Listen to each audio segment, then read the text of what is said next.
Magandang hapon po sa mga nanonood sa SNA Channel 23. Ito po ang highlights ng set number 2 kung saan ang mga naka-hot pink Cool Smashers ay nanaig na naman kontra dito sa mga nakaputi at asul Purus Water Defenders. At kita-kita natin mula po ng first set ang isa sa mga malaking kailangang isolve ng problema ng Purus Water Defenders ay ang kanilang floor defense. Michelle Gumabaw, Eliza Valdez, Putika, Calpin, and so many others. Ang ganda po ng nilalaro para sa inyong Cool Smashers. Samantala, maganda rin naman sana ang nilalaro ng Purus Water Defenders when they get a good pass. A dig pass tulad nga na sinasabi ng partner ko si Coach Ronnie Magsano.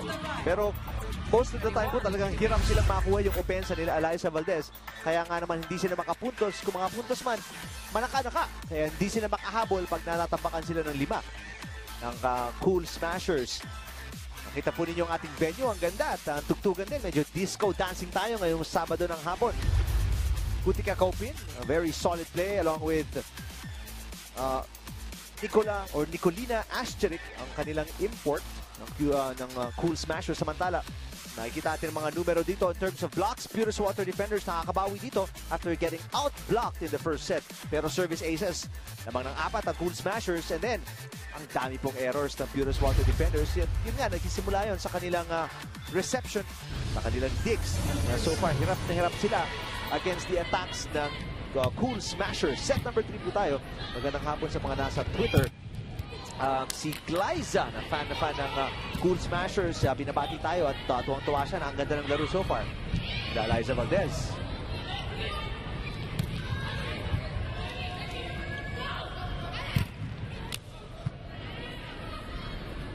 Morado, ang ganda ng hatid kay Risa Sato, and that connection has been there since set number 1. Sato also playing a big role sa opensa ng Cool Smashers.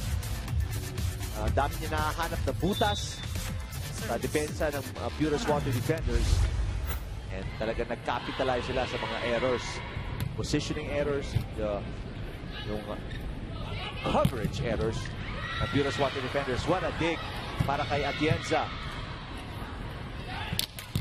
Samantala, papalo ang Purus Water Defenders. Valdez sa angat. Back row attack, Johnson. Andun na naman si Atienza. Taupin. Ganda ng exchange, Kagante. Pupunta sa gilid. Solomon will score after that very long rally. Tied po tayo, 1-all. Set number 3. Set na kailangang manalo ng Purus Water Defenders. Ang ngayong posisyon nila down 2-0. Samantala, a new player on the floor para sa Purus Water Defenders. Ivy Laxina, nabanggit natin kanina, 16 years old. Service error ni Solomon. Isa to sa mga problema nga nila kanina, nabanggit natin. Number of unforced errors ng Purus Water Defenders. Isa sa malaking reasons kung bakit natalo sila ng set number 2. Crowd favorite Valdez serving outside. So medyo quits lang. One service error after another for both teams. 2-all, set number 3. This is a 16-year-old Ivy Laxina mula sa Nazareth School National University. Service error back-to-back na naman. Solomon and Laxina with service errors. Kaya lalabang ulit ang Cool Smashers.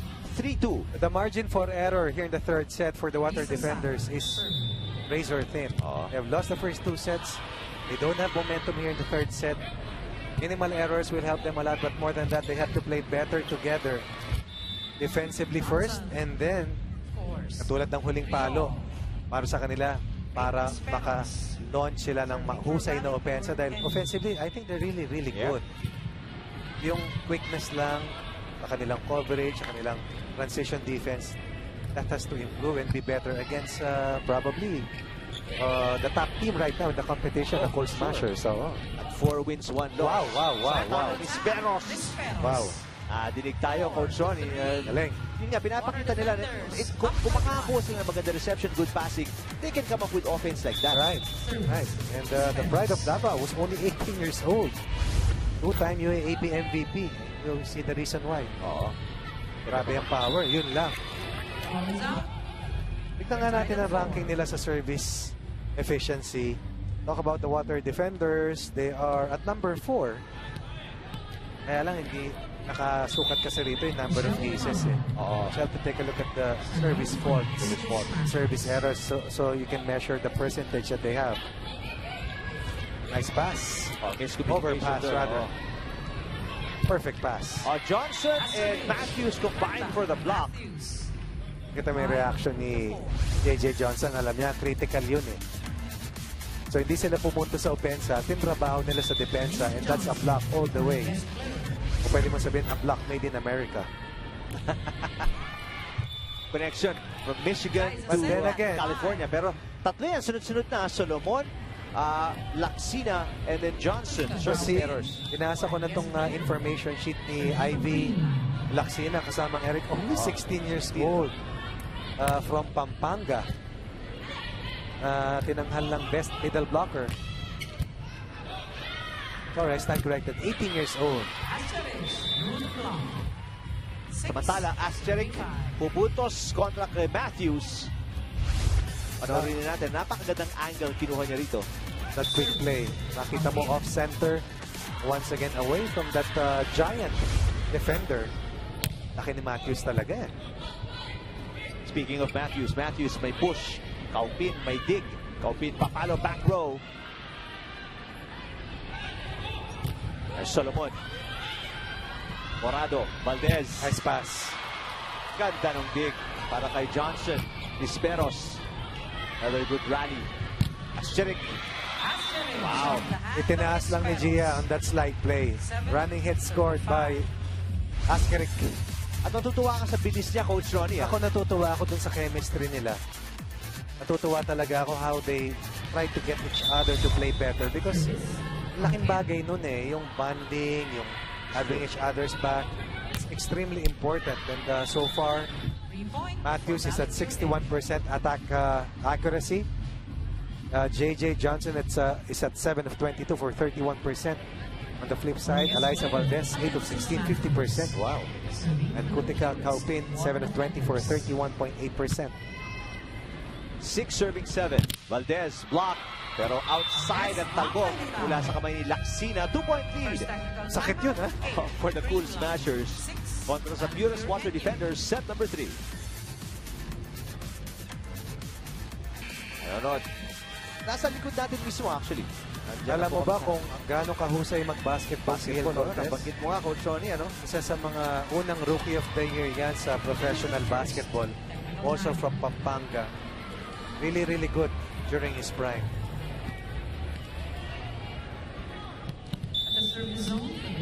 Samantala, 2-point lead para kay Kila Nicolina Asteric. And the Cool Smashers, Cagate sets up Solomon for the point. Puntahan natin itong report ni Trina Magsanok. Ang reinforcements ng water defenders na si Janisa JJ Johnson at Alexis Matthews ay kombinasyon wing spiker at middle blocker. Silipin muna natin ang number 1 hitter sa spike percentage na si Alexis Matthews.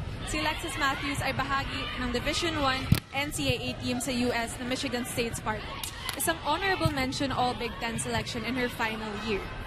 Ang highlight ng karera niya sa Michigan State. Had a career-best statistical season that year and very impressive credentials indeed for the 27-year-old former US NCAA standout. Tunay na higanting bala ng water defenders para sa inaasam na pwesto patungo sa semifinals. Higanti nga talaga, diba? Back to you, Coach Ronnie at Eric. Maraming salamat, Trina. Trina, baka hikain ka, ha?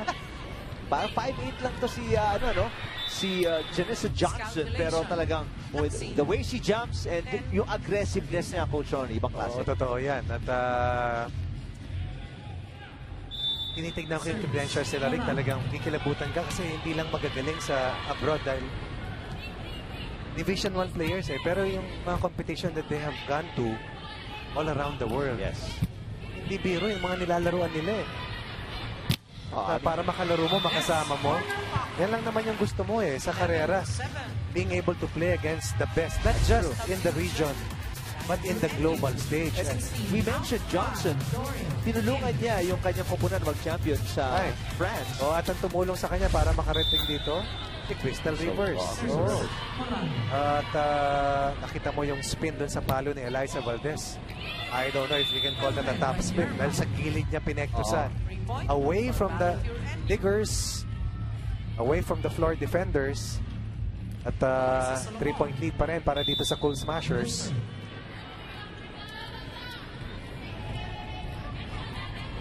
Eight serving 11. Morado sets it up for Sato. Single lady block. Janessa Johnson. Staying alive. It's all about defense. It's all about the little things. And right now, perfect timing. And the more these imports play against the local players, mas makikilala nila. Kasi minsan, oo. Saka, ano yung meron, di ba? Na husay, ano yung meron na galing. Gumabaw. Blocked by Doria. Pero pa sana one more touch na lalalabi. Pero si Gohing napaatras. Hindi niya na naabot yung bola. So, Purest Water Defenders, Coach Ronnie, isa na lang hinahabol dito. 10 serving 11. Si JJ Johnson pa yung pinakamahusay sa reception para sa Water Defenders. 70%. 17 receptions in 24 attempts. El Gohing, her counterpart, 7 of 19, 38%. Sato. Puputulin yung run, yung maliit na run ng Purest Water Defenders. Kaya mahal na mahal ng mga teammates si Gia Morado eh. Kanina na-block. Ngayon pinabawi. At nilagay niya yung teammate niya sa mas maayos na pagkakataon para makapuntos. Off-center, ahead of the blocker. Oh, nice. Johnson, patama sa blockers. 11-12. 1-point game, 12-11. Pabor sa Cool Smashers. Rosalind Doria, serving for Balipure and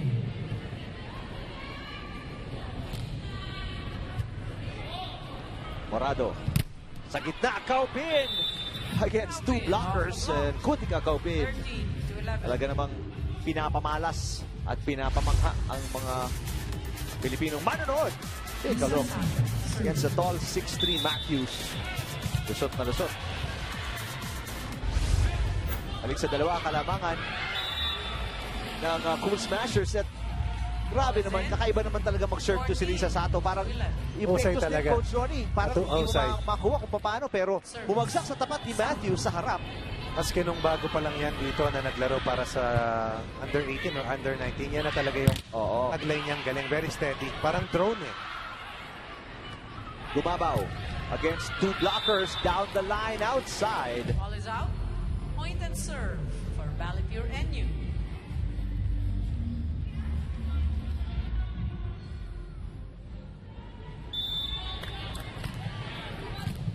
Philippines Perez, serving for Purest Water Defenders. Matala service reception error para kay Melissa Gohing, one of the best to ever do it. And ang Cool Smashers, isa na lang ulit ang kalamangan. Mga error sila dito na bibigyan ng pagkakataon ng Purest Water Defenders. Lumalaban eh. Lumalaban ng Water Defenders eh. Ito yung attribute na gusto mong ma-build. Pero kung merong skill set na gusto nilang maging consistent, ayun ay sa service line. Because I believe out of the double-digit output nila sa unforced errors, nasa mga 70% coming from service error. Kagande, nahanap si Matthews, nasa loob sa dibdib. Wow. Kagande, balik kay Matthews, mababa ng konti, nagawa ng paraan, nailusot, Atienza iaangat. Valdez, back row. Kagande, underhand. Matthews, kukuha, mababa yung palo, and error on the attack para kay Matthews. Eric, na-distract din siya dahil papasugod si Alisa Solomon eh. So, miscommunication, 3-point lead, Cool Smashers, second technical timeout.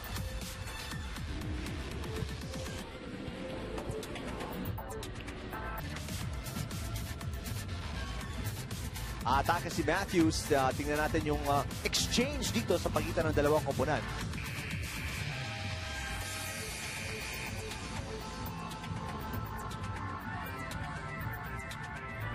And ito yung last error.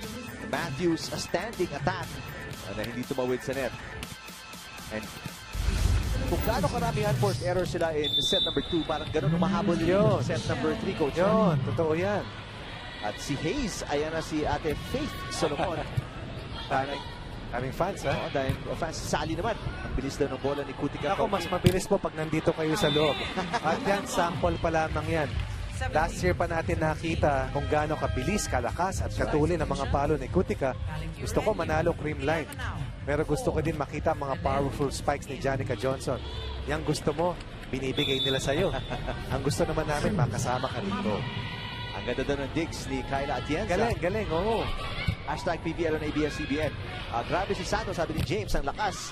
But Faith Nisperos, sorry, hindi pala si Solomon yun. Eliza Solomon. Faith Nisperos Is on fire. Oh. And Hashtag PVL on ABS-CBN. These new names will be significant names in the months to come. As right now, the defenders are behind by 5 and the Cool Smashers are really looking good here in the third set. Work on that. Opponent's not doing anything. I told you, keep your bridge open and active. Why will we miss some hits? Why? I don't understand why we miss some hits. Why will you miss some hits? Right? It's not like basketball. Ball goes to you and then they will go like this. No. No. The ball is on your side. You got the time in the world. Organize. Organize. When you look at each other, you really look at each other. You understand. Let's go. One, let's go! National U.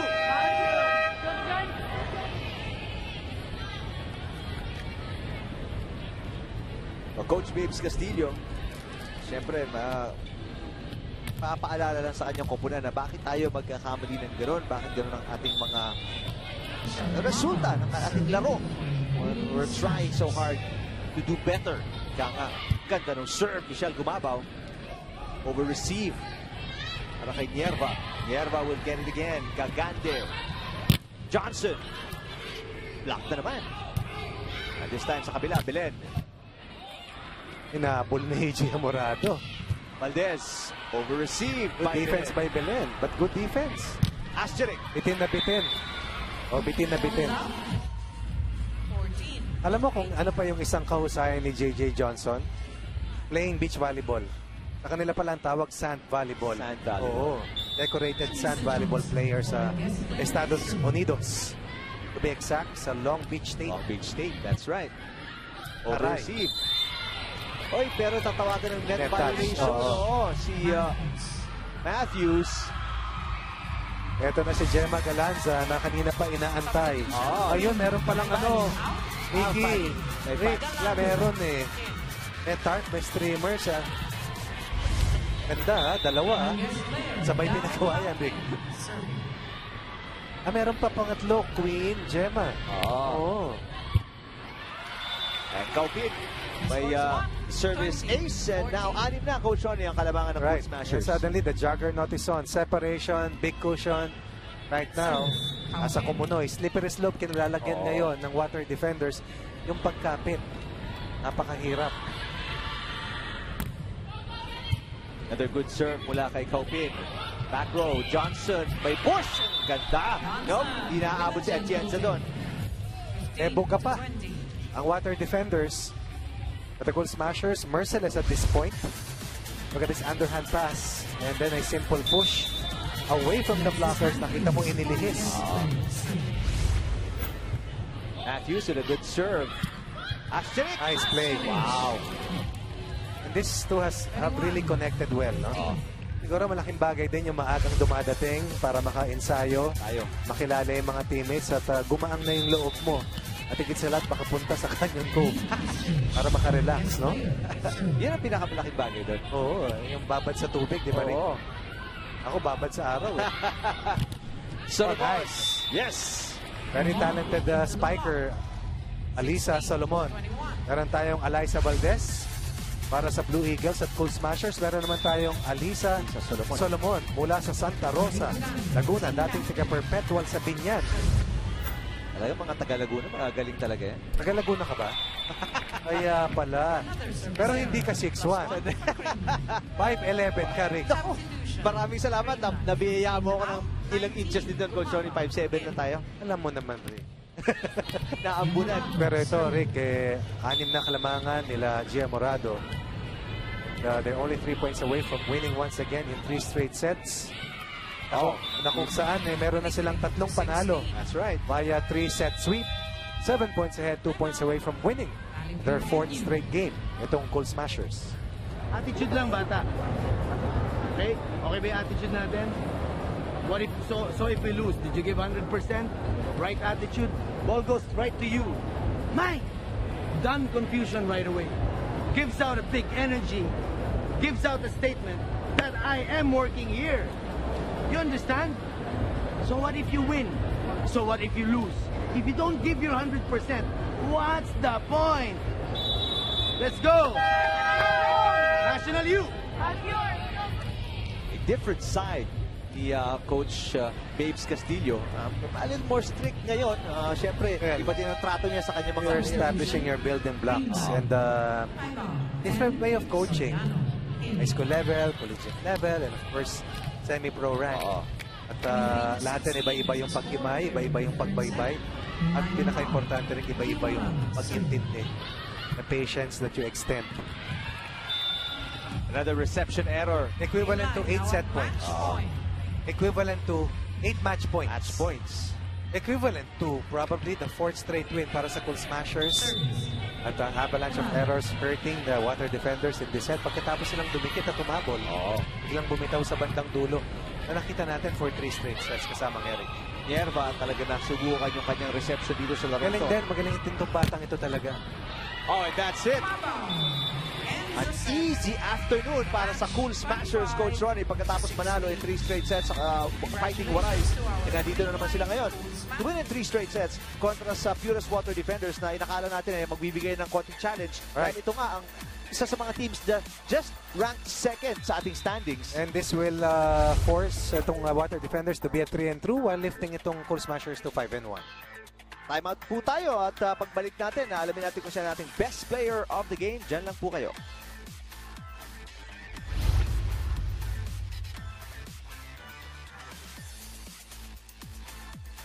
Kabalik po tayo sa Phil Oil Flying V Center sa pagtatapos ng ating first game sa pagitan ng Purest Water Defenders at Cool Smashers. 3 straight sets, nakikita po ninyo dyan. Lumaban pa na simula ang Purest Water Defenders, Coach Ronnie, pero sa bandang huli, unti-unti silang, kumbaga, nag-fade away. Nalagas. So it's all about composure, it's all about winning the tight points, and it's also about yung having that second win doon sa pagkatapos ng second technical timeout. The closest set was the first set. They only won by 3 points, talking about the Cool Smashers, but in the last 2 sets, dominant form, very strong showing, collective effort, and as a result, another 3 straight win para dito kila Alyssa Welden. Well, nabagit mo nga, Coach Ronnie, collective effort. Ang dami magaganda nilaro. Risa Sato, you had sila Ascherik nga, ang ganda. Kutika Kaupin, ang ganda. Gohing and Atienza. Gohing, Michelle Gumabaw as well. Gumabaw, of course, one player stood out. Siya ang magiging awardee natin, ang Best Player Award ngayong laban na to. Puntahan natin si Trina Magsano. Yes, thank you, Eric, and thank you, Coach Ronnie. So, Alyssa, congrats on your game. And ang question ko for you is, gaano kahirap nyo nakuha ang panalo sa araw na ito? Knowing na Balipure ang nakalaban namin, very strong team, imports nila, and syempre yung locals also, iba din talaga ang nadadala ng mga batang naglalaro for the Purest Defender talaga. But then, I think it's a team effort talaga for us. Gia really played well today, distributed the ball to everyone, and that's why mas naging kinaya naming manalo in 3 sets. At ano na lang ang kailangan gawin ng inyong team para makuha ang top spot? Same thing. I think we have to pay attention to all the little things, which are siguro going to training, being aware sa mga errors namin, and ano pa yung mga kailangan namang i-improve as a team and individually. At Ali, may mga gusto ka bang batiin? Oo naman, binabati ko pala ang Affinity sa 4th year anniversary nila, and syempre sa dad ko, advance happy birthday, and to my mom, advance happy birthday also. So thank you to everyone who watches the game. And Ali, of course, the panel has questions for you. Meron pa po. Hello, Alyssa, congratulations. Great game today. You guys are gelling, talagang maganda yung chemistry ninyo. To what do you owe this, yung great playmaking ni Gia, and how you guys share the load para sa Cool Smashers? Siguro important kasi sa yung composition ng team namin, very well experienced from different teams already, madami ng pinagdaanan also, and definitely hindi mawawala yung coaching staff namin, which is si Coach Tai, Coach Carlo, Coach Ed, na Coach Aaron. And syempre, iba rin ang may support na talaga ng magandang management galing sa Creamline Cool Smashers. Ineng, Yes po. si Coach Ty, coach mo sa Ateneo, Opo. ngayon coach mo sa Cool Smashers. Ang tanong ko, may kaibahan ba yung hirap nung pag-ensayo niya sa Katipunan at yung hirap nung training niya rito sa Cool Smashers? Siguro hindi lang kami gumigising ng 5:30 in the morning, but it's all the same. I think that's why we respect really the man, kasi nilalabas niya talaga kung ano yung potential ng bawat player sa amin. And nasa bench man kami, nasa training man kami, or anong ginagawa namin, lagi niyang pinapahalagahan yung siguro bawat isa sa amin. That's why siguro we're one team also. Thank you, Ineng. Thank you. Talo tayo, Cavs. Well, maraming salamat, Eliza Valdez, Trina Magsanok. Thank you, guys. And now, Cool Smashers Coach Ronnie angat 5-1 sa ating standing. Samantalang magda-drop down 3-3 ang Purest Water Defenders sa pagkatalo nila kanina. Namumuro na ang Cool Smashers to yung snaring, one of the top 2 spots. At kung magawa nila yan, diretso sila semifinals. Para naman sa Water Defenders, na may miligro yung ganong klaseng pagkakataon. But it's all about putting in the learning curve para dito sa batang team ni Coach Babes Castillo. Samantala, gustong umangat ng High Flyers. Sila ay nasa 3-2 sa ating standings. At makakalaban nila ang Angels na 3-3 naman sa ating standings. Maraming salamat sa ating director, si Al Neri. Para kay Chino Magsano, Coach Ronnie Magsano, ako po si Eric Tepan. Marami pang volleyball action. Yes, sir. Kayan. Ating second game ngayong araw na to. Reinforced Conference ng Premier Volleyball League. Hatid sa inyo ng ABS-CBN Sports.